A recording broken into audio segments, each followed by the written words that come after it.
दोस्तों किसी भी कारोबार में नफ़ा और नुकसान हमेशा साथ साथ होते हैं। अक्सर दोस्त कारोबार शुरू कर देते हैं और अगर उनको किसी स्टेज के ऊपर किसी लॉस का सामना करना पड़े तो वो डिसार्ट होकर बिजनेस को क्विट कर देते हैं। दोस्तों आपको जब भी बिजनेस में लॉस होता है तो नो डाउट कि आपको उसके अंदर फाइनेंशियल डिस्टर्बेंस क्रिएट हो जाती है। लेकिन याद रखिए कि जब भी आपको लॉस होता है तो आपको दो तरह के बेनिफिट्स भी होते हैं। सबसे पहला बेनिफिट आपको ये होता है कि आपको ये पता चलता है कि आपको लॉस किस वजह से हुआ। जब आप उसको आइडेंटिफाई करते हैं तो आपको अपनी गलतियाँ, अपनी मिस्टेक्स का पता चलता है, जिनको आप ठीक करके फ्यूचर में इस तरह के नुकसान से बच सकते हैं।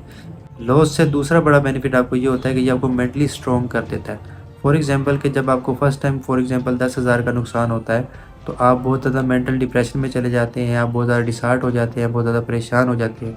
लेकिन एक वक़्त के बाद जब आप मुख्तलिफ़ तरह के बिज़नेस के अंदर डिफरेंट किस्म के लॉसेस को बियर कर रहे होते हैं, तो एक वक़्त आता है कि आप मेंटली इतना स्ट्रॉन्ग हो जाते हैं कि फिर इस किस्म के लॉसेस से आपकी मेंटल हेल्थ डिस्टर्ब नहीं होती, इवन कि आपको कोई फ़र्क भी नहीं पड़ता। अक्सर देखा है कि बहुत सारे बड़े-बड़े बिज़नेसमैन जिनको लाखों करोड़ रुपए का नुकसान हो जाता है, उनके माथे पे बल तक नहीं होता और वो बड़े बड़े मुस्कुरा रहे होते हैं। अब ऐसा नहीं है कि उनको कोई दुःख नहीं होता या उनको कोई इफ़ेक्ट नहीं पड़ता, डेफ़िनेटली उनको एक फ़ाइनेंशियल लॉस हो रहा होता है। लेकिन उसके साथ-साथ उनकी जो मेंटल एबिलिटी है वो इतनी ज़्यादा स्ट्रॉन्ग हो चुकी होती है कि वो इस तरह के नुकसान को बर्दाश्त करने और अपने आप को इस सिचुएशन से निकालने के लिए अपने आप को तैयार कर चुके होते हैं। तो दोस्तों जब भी आपको बिज़नेस में लॉस हो तो उससे बिल्कुल भी डिसहार्ट मत हों, बल्कि अपनी अपनी लर्निंग को बेहतर करें, अपनी गलतियों पे फ़ोकस करें कि आपको लॉस किस वजह से हुआ है और अपने आप को मेंटली स्ट्रॉन्ग करें ताकि आप फ्यूचर में अपने बिज़नेस के अंदर मज़ीद ग्रो कर सकें और इस किस्म के लॉसेस को अवॉइड कर सकें।